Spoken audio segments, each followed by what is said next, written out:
Dermot, thank you very much. Well, seconds before the announcement was made, you could have heard a pin drop in London's Trafalgar Square. Thousands of people had gathered there to hear who'd won. And when London's name was read out, the square erupted. There were similar scenes in Stratford in the city's East End, which will be the heart of the 2012 Games. And James Munro is there. James. Sophie, as you can imagine, the party is still going on here in Stratford. Those initial screams of celebration have been replaced by huge disbelieving grins, because in 7 years' time, the eyes of the world will be on Stratford. The Olympic Games are coming back to London. Trafalgar Square, the heart of London, where thousands gathered, more in hope than expectation. And then this. At the Games of the 30th Olympiad in 2012 are awarded to the city of London.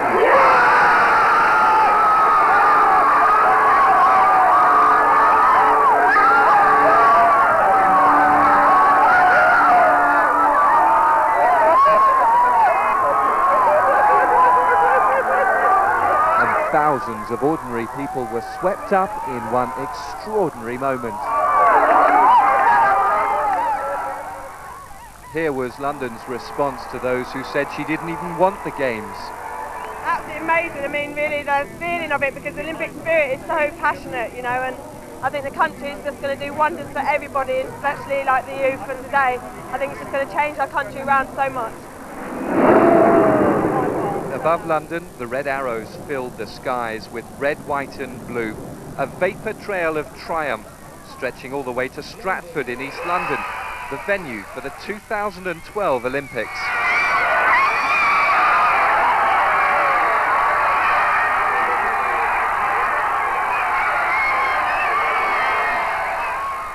When he said London, everyone just went nuts. So it was just a brilliant feeling, and there was people were just so happy. It was brilliant. We just fired on all cylinders and we won it. You know, in every competition, all you have to do is you present your case properly and then have the greatest push and you will make it. I'm very excited, really excited. I'm really happy as well, because at least because we won, at least we can, you know, represent our country in a good way. Now work can begin in earnest on the Olympic Park, 500 acres in one of the most deprived areas in Britain. There'll be new homes, a new 80,000-seater Olympic stadium, and world-class sporting facilities to inspire a new generation. Because in one of the richest cities on earth, this is an area which is crying out for investment. Sport is a fantastic playing field, a leveller for opportunities that students will have, and I think this is, as I say, a fantastic result, that they will have the opportunity to be part of history in 2012. It's a chance for children to be inspired, London to be transformed, and for sport to find a place at the heart of the nation. And that is an important message, which is that, of course, this is where the main party is at, East London, but it's not just about East London. If the Games in 2012 are a success, it can be an enormous and positive force for change throughout the country.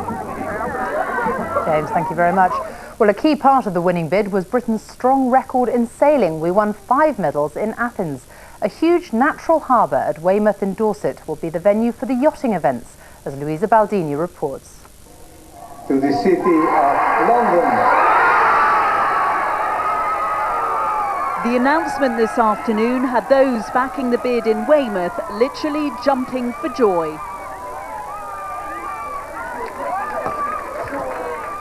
Dozens had gathered to hear the result that will make such a difference to this area. And for the man who's dedicated the last 2 years to making this the home for Olympic sailing, sheer relief. Just a fantastic decision. We can run a fantastic Olympic Games here. We know that we can make this the best Olympiad ever. Weymouth and Portland have some of the best sailing waters in Northern Europe. The horseshoe-shaped bay here and tidal reach provide ideal conditions. Indeed, the UK's main naval training base used to be housed here until it closed 10 years ago with a loss of 5,000 jobs. Since then, the opening this year of a sailing academy has given the area much hope. The new academy and its state-of-the-art facilities will now be the focus for Olympic sailing in 2012. It's cost £8 million, but it will also provide the local area with a much-needed boost. One local resident told me having the Olympic sailing here will put Weymouth and Portland back on the map. Some of Britain's best sailors have already trained in Weymouth, including Ben Ainsley, 2 times Olympic gold medal winner, and Shirley Robertson, who won gold last year in Athens with her teammates.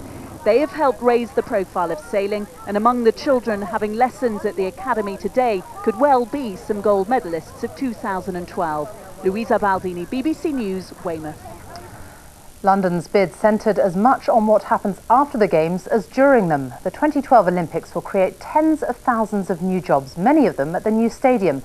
Construction work will start very soon, but will it come in on time and on budget? Hugh Pym has been looking at the figures. The London Eye, one of the attractions used to promote the Olympic bid.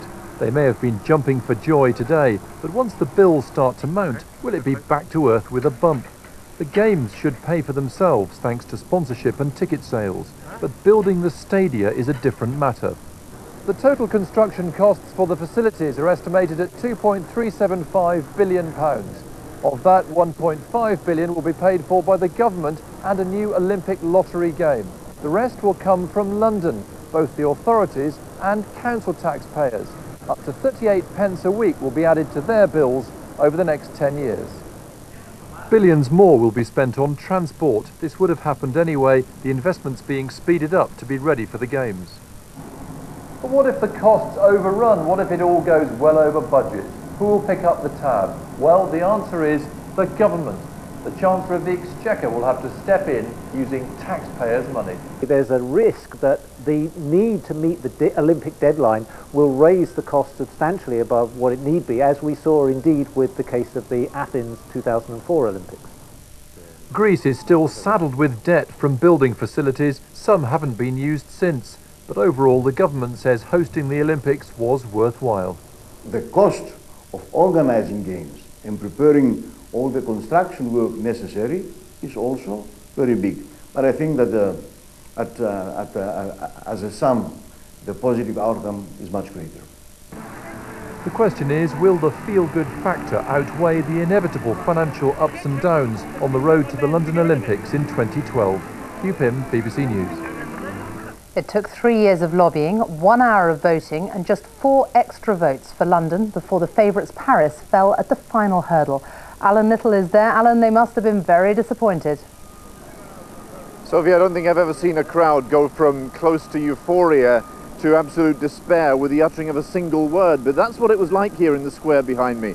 10 to 12,000 people had come here for the moment of truth. They thought they were coming for a party. There were tremendous plans for the celebration that was going to be unfolded in Paris throughout the course of the day. And then when that word London was issued, it was as though they'd been hit with the force of a physical blow. People collapsed almost in tears. They went down to their knees. They simply could not believe it. Parisians had got used to the idea that they were going to host the 2012 Olympics. And what has happened here is that it has added to what is already a very deep-seated mood of national despair. The French economy is in the doldrums, unemployment is 10%, and they look across the channel at what is increasingly seeming to them to be a dynamic country called Britain, which they simply don't understand. And it has added to this great sense of national confusion and ill-feeling and lack of esteem. Alan, in Paris, thank you very much. Now, away from the success of the Olympic bid and to the G8 summit, which is getting underway at Gleneagles. Let's go to George, who's in Edinburgh. George. Thank you, Sophie, and good evening from Edinburgh.